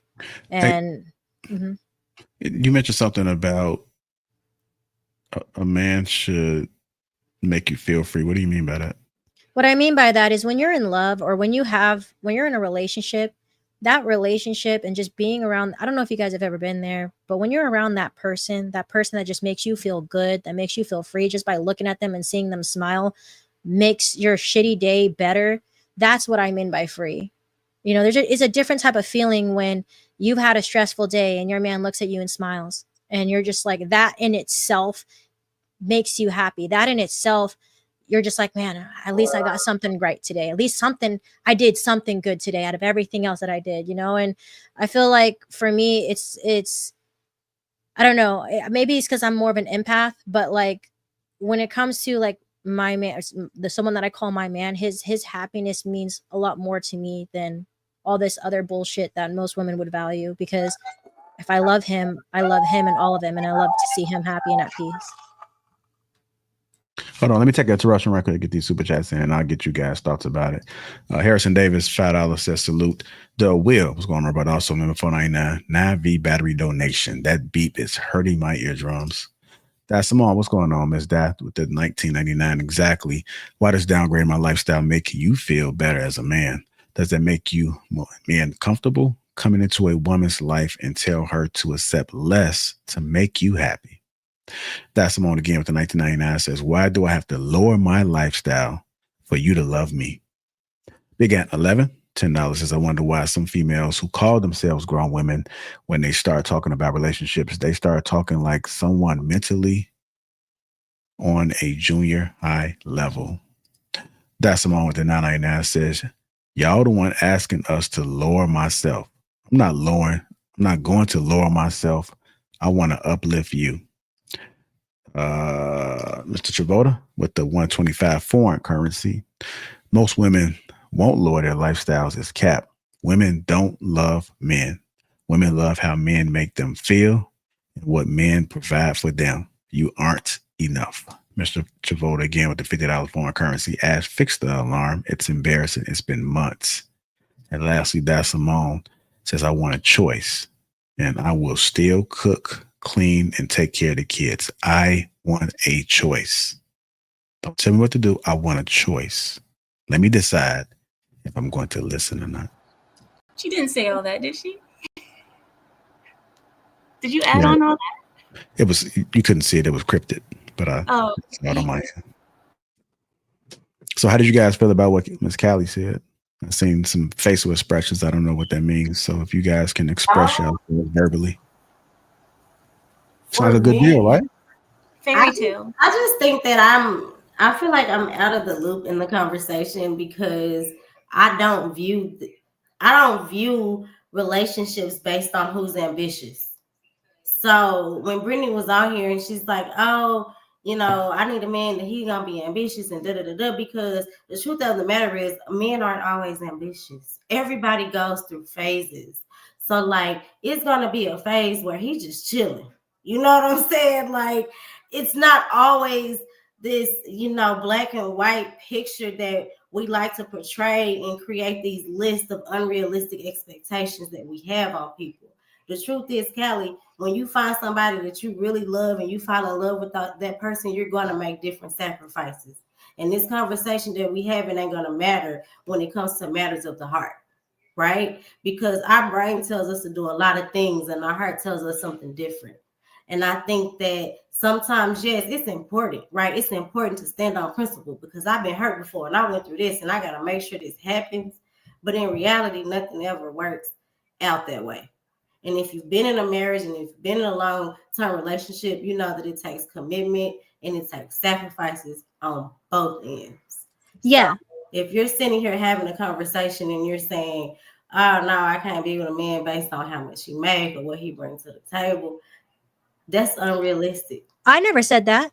No, I'm just thinking of. Oh, I was gonna say, I was like, that never came out of my mouth, girl. You can have $1 to your name. I don't care. I think that men really care. Like men do not really care.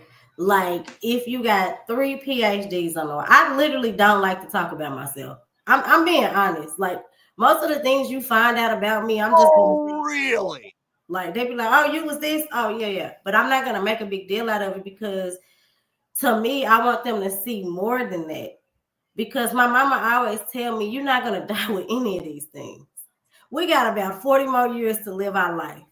And we sitting here worried about finding a man that has ambition. Find out a man that has good moral character. Someone I got 60, but go ahead. Go ahead. That you can grow a legacy and y'all can have a family and y'all can keep the family name going and you can create traditions, because that to me is what matters more than all of the stuff that y'all discussed on this panel, because that stuff is easily achieved. And my sister's probably worked at a nursing home for the last 10 years. She's a supervisor. And the number one thing that she noticed is like how people react when they die alone versus when they with somebody. She literally have people that are like astronauts, right? That are dying the fuck alone. They have 10 million investments and they leaving that stuff to nobody. They just donating it, creating grants and foundations And I think in my mind, I want a legacy. You know, I come from a very strong legacy of people, and I feel like we wasting too much time on the small stuff. And so in this conversation, I just felt like I really didn't have a leg in this fight because my traditions and the values that I stand on, even though I'm a modern woman, are kind of Southern. I'm a Southern belle. It's a little different. Like I'm comfortable with like being barefoot and pregnant. You know what I'm saying? And some women Yeah. are. So it's like, And that's what I said. And I also have degrees and I also have all these accolades, but it's like I'm very comfortable just being that. So I don't need all this extra stuff to feel like this whole of completion. And you know, my interest in being a man doesn't have anything to do with most of the things that were discussed today. Because me and my man, we ride Spirit. We are getting the $59 flight together. So That's exactly what I Hey, said, Aisha. and that's what I meant. Hey, Aisha, I just got a call. I'm Aisha, I a- just got a call from Ali. She said you sound like a pick me. Oh, baby, you already know Ali said that. I told her. She texted you. Nah, she texted me for real though. But I was thinking about doing a ceremony, man. I might have to have you lead that ceremony, man. We're gonna see if we could get some. I can be the queen pick me. I'm okay with that. You Yeah, know? we're gonna see if we can get some It's water. crazy, Like but that. it's We can crazy take they and always bring all the call women. people that though. I Yeah, hate yeah. that we, and it's more of women that'll call another woman that, and it's like, why? To me, it's like it pisses me off. It's like just because our traditional values or what we consider traditional or what we want out of ourselves or we feel is more valuable, just because you differentiate from that, now you got to stick to name calling because you can't articulate yourself in a way to get us to understand your perspective. Is just crazy to me. But at the end of the day, I agree with you, Aisha, everything you said wholeheartedly, because I come from my mom, she's Filipino. The Filipino tradition is a lot different than the American tradition. So, you know, how they raise their households, how all those things, like that's kind of what I grew up on. And we never used the word traditional. It was just like, you know, this is what it was. You know, I didn't really start hearing about this traditional, non-traditional stuff until I started doing podcasts, which is like literally this is only my 4th time doing one. So, you know, thank you, Amira, for clarifying what that looks like. Because to me, I thought that's just how it's supposed to be regardless. I didn't know there was a whole terminology for it. To answer the question before I get off, because I do gotta get off. Oh, we're about to ready to close out in like 5 minutes anyway. So Okay. I will answer that question with a no. I don't think I'm a traditional woman, so I don't really necessarily feel like I'm a traditional man. I will rather have a man with traditional values, like core values. As far as that, I think that's what kind of creates the person. But I think that I'm a woman I like to work. I like to have my own money. And then there's times where I like to pay bills as well. I don't necessarily feel like I want my man to have to, pay for everything. I get enjoyment from those type of things as well. I get enjoyment from building with my man, like creating business and things of that type of nature. That's not necessarily traditional, but like I said, as far as like the core values and things of that type of nature, like his belief mindset and things of that type of nature, that's where I want the traditional values to come with. I also like traditional like masculine energy, but that doesn't necessarily mean like, oh, I need him to provide this and provide that no, because I feel like a woman can also provide in different areas as well and kind of uplift her man, the same type of way. And I think men can cook. I think men can clean. I don't necessarily think that's just a woman's thing to do. So that's what I think about when I think about traditional type of roles. hey Ash, I think it comes down to the mindset because you do have people that may cook and do some of those things, but I guess if you're challenging a lot with those things that you want to do. So if he's saying, hey, I'm going to do this, you say, no, I'm going to do this, you're trying to control me. I think that mindset is what sometimes becomes a issue. I've seen people be traditional and I've seen them cook. I've seen them do some of the duties that we don't typically see. But I've also heard too that, if you guys are elevating financially, A lot of wealthy people wind up getting maids. Like, they don't want their woman having to do none of that shit. They're out traveling and doing everything that they want to do, unless they got some young kids, of course. But like most people that have money, you know, they're hiring people to do a lot of the things that they don't feel like doing or want to do.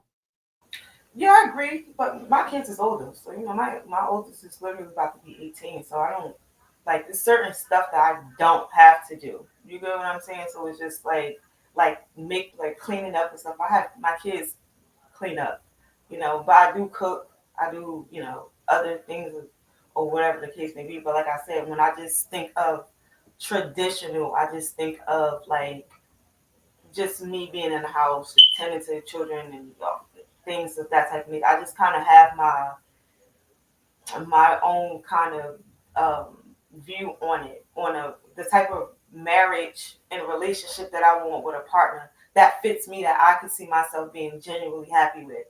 And I kind of always been that type of person that kind of stepped out a little bit on tradition, just because I just feel like sometimes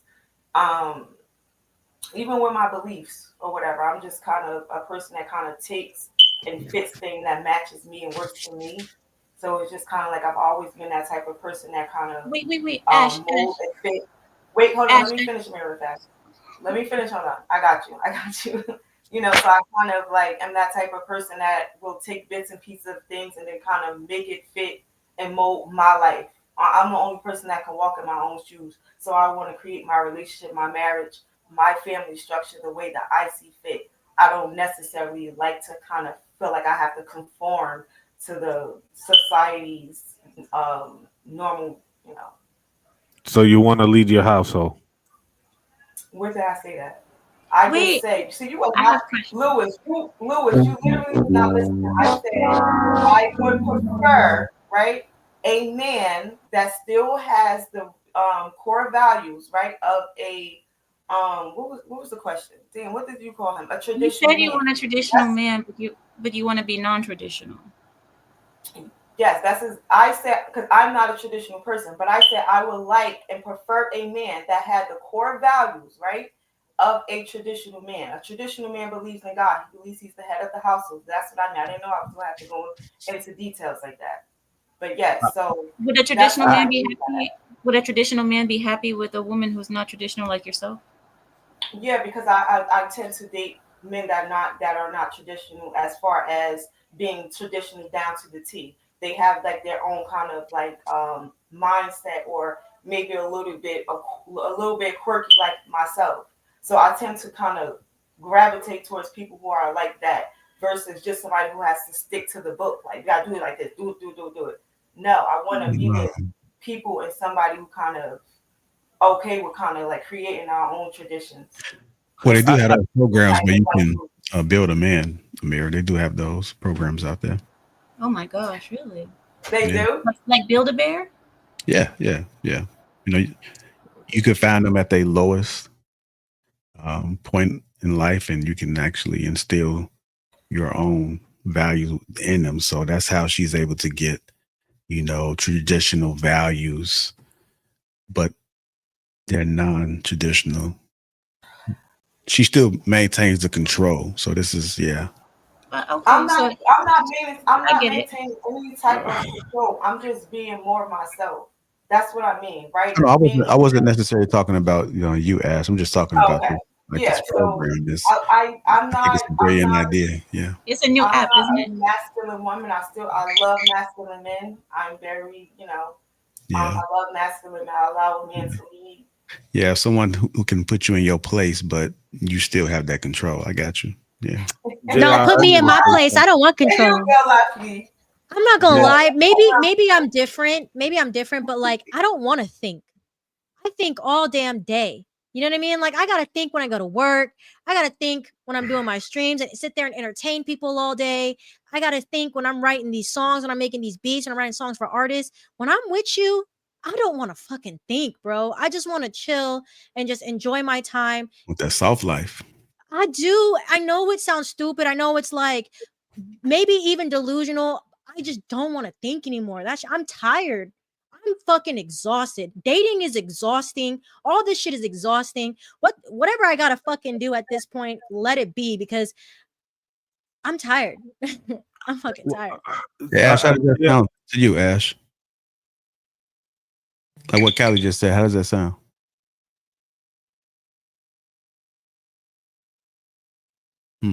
I think she froze. She might be speechless. Okay, what did you say? How does that sound? What Callie just said, like, does that sound like a good life? It is. I have a soft life as well. I'm just saying that I am still more of a person where I'm a little bit different, and it's okay to be different. I think that's why I am open, right? And I'm not so hard on other people living different lives, because I don't believe that everybody have to have the same life or have the same relationships or have the same mindset. You know what I'm saying? So I don't come up here and I don't look at people and try to attack them for what they believe or what they think or how their lifestyle should be. I think that that's the beauty of the world. That's why everybody look different. That's why there's different races and all of those type of things. I think it's different. And I think that it's your life. And I feel like once you are really grounded and rooted in who you are as a person, you understand who you are as a person, you love yourself as a person, you understand who works for you and who doesn't, right? You understand that you can create the life that you want, be with the partner that you want. I don't set limitations on myself. Like I said, I take bits and pieces of what I learned, my upbringing, and things that I may necessarily feel like I like this. I think this is cool. I think blase. And I built my own foundations and I created my own relationships based on that. There's nothing wrong too. And I think that, and I'm sorry, Ash, I don't mean to come off like towards you. I get really passionate about life. So I tend to like speak with a lot of passion, but my passion isn't directed towards you. I just start talking about something in I start saying shit. But for the most part, no, like what you're looking for within your life, like you said, it works for you. And at the end of the day, that's all that really matters, because not one of us on this panel is going to pay your damn bills unless you start dating one. But other than that, I think that, you know, I'm sorry. Other than that, no, you keep living in your life and living in your truth, and there ain't nothing nobody else can say about that. People look at me crazy all the damn time, call me this Disney delusional princess. Hell the fuck yes, give me my crown. I don't give a fuck, because at the end of the day, I'm gonna live, I'm gonna smile, and then I'm gonna die. Period. So, you know, as long as people in my life are happy, as long as I'm happy, as long as what I want is happening for me and I'm not sitting there depressed all the damn time, that's all that matters. JR, I gotta say something, because this was something that was brought up multiple times and repeated over and over. My truth.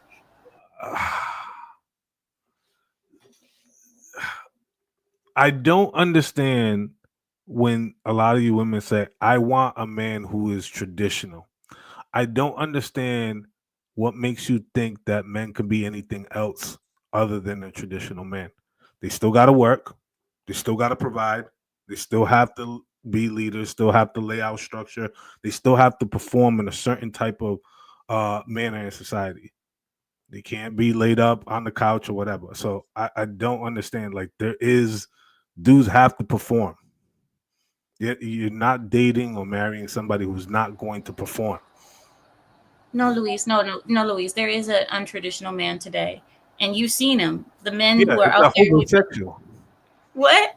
It's a hobosexual. No. A man who stays at home and allows his woman to work, and he plays Xbox or PlayStation, whatever game console he prefers, and she takes on the brunt of everything. She pays the bills. Or the ones that ask for 50-50. This is not a traditional man. Traditional men. Exactly. That too. Yeah. All right, let me get to these couple of super chats. Tommy M. Also, remember, $2 says, what is the mindset of that smoke alarm battery? That's Simone with the $9.99. Says, traditional equals men dictate your life, and you have no say-so. Interesting. Ekin A, $2 says, delusional in action. You attract who you are. Tommy M, also a member, $5 says, sponsor the show should be Duracell to get some batteries for Ash's smoke detector. And the sponsor of the show It's that Simone 499 says my husband covers me by giving me what I need to do my job. You married? Nah. Congratulations. Congratulations. Like, She's not married. Di isn't married, is she? Unless she went to Vegas. She was just. Y'all get up here and say the same thing about my smoke alarms. They work. It's just the one in my bedroom, right? If I could just show y'all my ceiling where it's like they kind of fixing it or whatever, I would do that. But yes. if you had a traditional man, you wouldn't have those issues. Certainly. A traditional man wouldn't be able to sleep with that noise. Certainly. Well, there's no man in my house right now, so yeah. What happened? Oh well, he'll be back later. I thought you said you married or you're getting back together. Did y'all hear me when I said we didn't live together, or y'all just don't remember that? Well, Okay. does he come over at all? I have kids, so why wouldn't he come? Well, I'm just saying, when you come over there. Yeah, if it's a water damage, right, and somebody is not a plumber. All men, are you a plumber? Is anybody up here a plumber? Oh, I thought you said y'all was at another place. I thought you said you said last show you was at another place and it had the same issue. So I didn't know you was back. No, I said I've been here. I said I've been here. No, first of all, let's rewind it. I literally said I moved here in October, right? And then there was a water issue in my in my room. They have to fix it. It's wires in the wall and the ceiling. If I work, right, that means an adult has to be in the house. So they're doing it slowly but surely. I have to dig in my roof. I have to go home for that. So that's what I'm saying. I don't know if somebody was on the show last time. I thought you said that they moved to a different place and they still had the same issue. And somebody cracked a joke and was like, oh, so you went from one place to another place and they still had the same issue? No, I said I've been here. If anybody watched the lives, I'm in the same house. Okay. Why don't you take the batteries out since it's not working? The battery is out. Well, they're like hardwired in batteries. So now when you in newer places, they're all hardwired. And then okay, you got it. Go ahead. JR, I can't hear you. Well, what I'm saying is that the batteries are now serve as a backup. So they're all hardwired together, and the battery will beep when it's time to replace the batteries, even though they're hardwired. But she's saying in her situation, there's a water damage, and they're slowly but surely getting it together. And I'm not a plumber, so that's all I can really provide. Y'all see that up there? You see that spot right there? They're fixing it. There's no battery in there either. There's no battery, and they're still making the noise. So I don't think people. That's what I'm saying. The comments is weird. Obviously, if you don't know what you're talking about, not coming at y'all. It's just comments. And they just be trolling, Ash. That's part of being on the internet. Ash wants to be trolling. I'm gonna say this. I could take it. My thing is, if you're gonna give it out, make sure you can take it back. That's me. I'm always gonna be a person that advocate for myself, especially when I feel like it's just like the same stuff over and over and over. I'm say it, and then I'm just like, bro, no. My story hasn't changed. I've been very transparent up here. I've been being myself.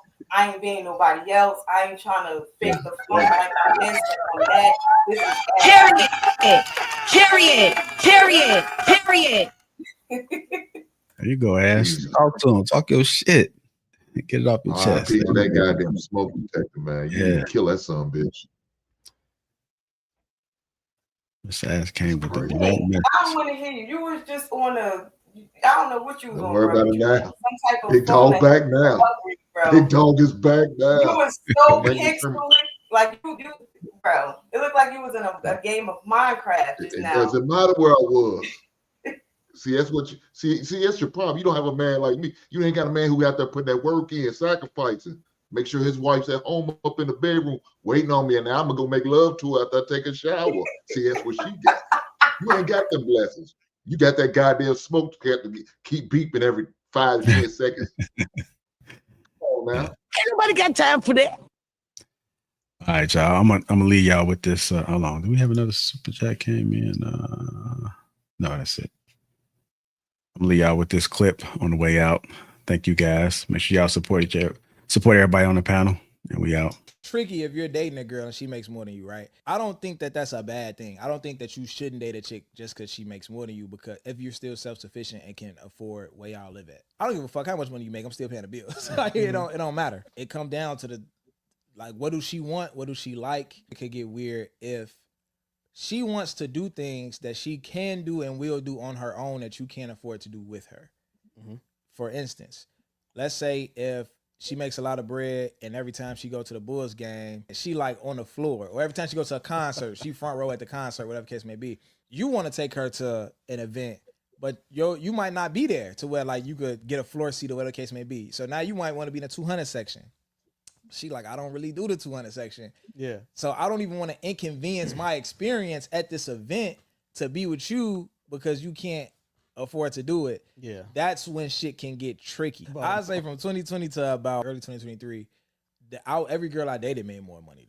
It wasn't a situation though I wasn't making no money, so yeah, they knew that they made more money than the average girl. So they wasn't tripping like, nigga, you should make as much as me. They knew like people our age typically just don't make this much money. And that's cool. However, I did fall into situations to where it's like, damn, I know when she go here and she go there, she do it this way. So I need to be able to match that. Like if I'm paying for the date, I can't put her in a 300 level or 200 level or whatever if she used to this. So now I'm doing that shit, but I can't really afford to do that shit. I shouldn't have been doing that shit. You know what I'm saying? I should be dating somebody who is cool with how I like to do shit and where I'm at right now. You know what I'm saying? Now, was this and that's known? just what it was. Is this something that you know, or does she know this too? Like, cause you that I couldn't do that? Yeah. She ain't know because it was done. Like, yeah, I was doing it. You know what I'm saying? I wasn't doing it in comfort. And I think that's the difference between, you know, a lot of people feel like they can afford something just because they got the money for it. Yeah. It's like, no, can you do that comfortably? Does doing this affect another decision you got to make? That's comfort. You know what I'm saying? To pay time. Yeah, so it might even be robbing Peter to pay time. It might be we going on a trip. And somebody might say, I want to fly first class. If I got to say, well, if we flying first class, we can't go on them excursions. That means we can't afford it. Yeah. At that point, we can't afford it. Because now we got to affect, if it's this or that, then you just can't afford it. And that's okay. You know what I'm saying?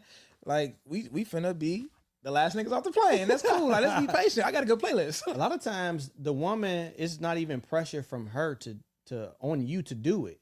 It's just what you have in you as a man to want to do these things for this woman because, you know what I'm saying? It's not even that you're trying to impress her. You just want to be able to step up to the plate and do things that sustain what she already had going on. Exactly. Because I think impressing is like you never been on, or you never had a floor seat. Let me get you one. Let me show you what this life is like. That's impressing. When she already doing that, it's not impressive. It's just sustaining. Like she done this shit a million times. It's not impressive. We did have a super chat that came in. We acknowledge this. Tommy M with the $5 also remember said just replaced every smoke alarm battery in my crib. No beeping at all. Buy some D batteries and put them in. Sounds like the old NBA commercial. Thank you there, Tommy. All right, y'all. We out. Thank you guys. Hit that like button. Also, make sure you subscribe to the channel.